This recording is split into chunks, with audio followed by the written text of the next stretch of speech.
My story really took a turn about 2 years ago. I had a marriage, we were married for 10 years. All of that kind of fell apart. At that time, there was nothing in my life that was stable anymore. My marriage was ending. Really, the foundation of my life just kind of fell out from underneath me. It just goes across the board, and so when good things would happen in my life, I couldn't feel that either. I was just basically a walking zombie, and that's when I really hit rock bottom at that point and realized I needed help.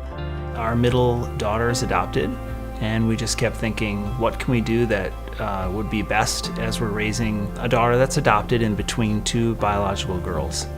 And so we came to the Refuge Center and met an amazing counselor, and we knew that he was an attachment specialist. What we learned from that is as you're trying to do your best with your kids, he was basically saying, hey, the best thing that you can do for family and for children is to work on yourselves. And so instead of talking about our kids all the time, eventually it kind of went to more like us as individuals and us as a couple. And for me, he just kept referring to like parenting is top down. Like, you need your marriage and your relationship for your children to be able to see that, and then everything will flow from that. My parents early on got divorced before I had any memories of them. And that led to me getting exposed to things like drugs and pornography by the age of 5. My father quickly found someone else that he fell in love with and started another family, and my mom fell in love with the dad of all the juvenile delinquents at the time that introduced me to pornography and drugs and violence. And so the next 6 years of my life were some of the hardest years of my life. Got married, had kids, and still had that, I guess you could say, that chip on the shoulder that you're never going to be good enough. No matter how good I did, this voice told me I wasn't good enough. I didn't deserve this. Well, we found a memory of when I was 10, my father had just moved back, and there was this hope that he was going to be my dad again, and that my mom and dad would live happily ever after.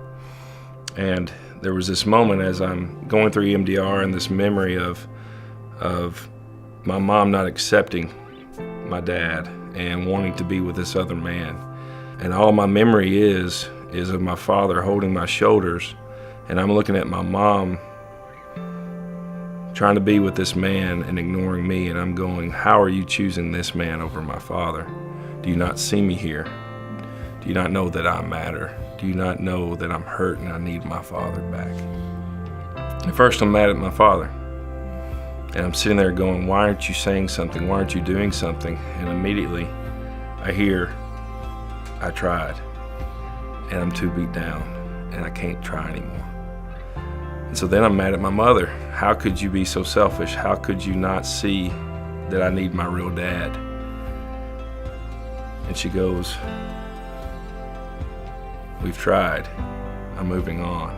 And so I'm processing all this anger, and quickly I go, God, I'm mad at you. And as I'm processing being mad at God, in that moment, he tells me, I'm right here, right beside you. And I never noticed that.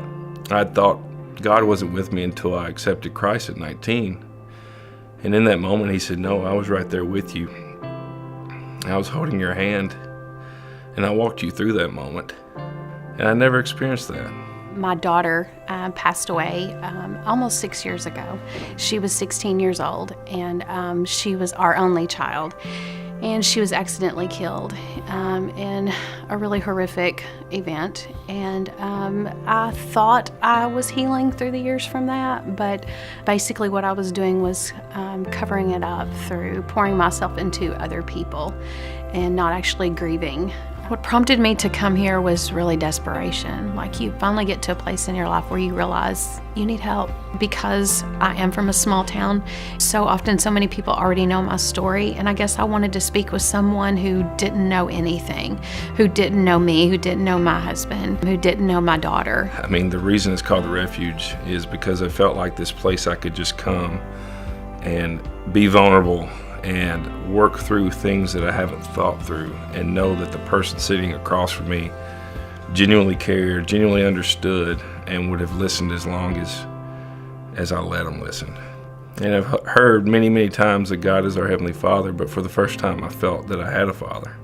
And it was through the process with the Refuge that I could have that feeling. And the day I walked in, there was just such a peace and just presence in the atmosphere. It was just a very warm and inviting place.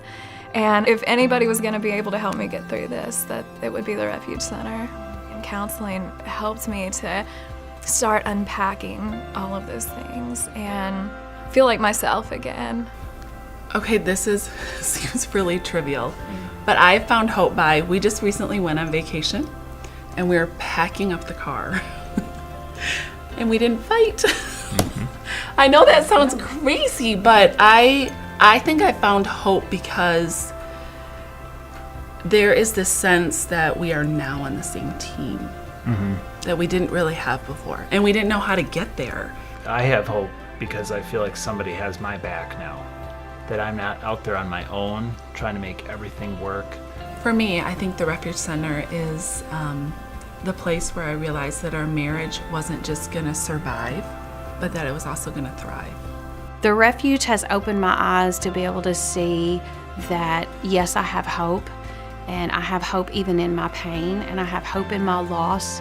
When I first came and I first met Anita, she made it easy for me.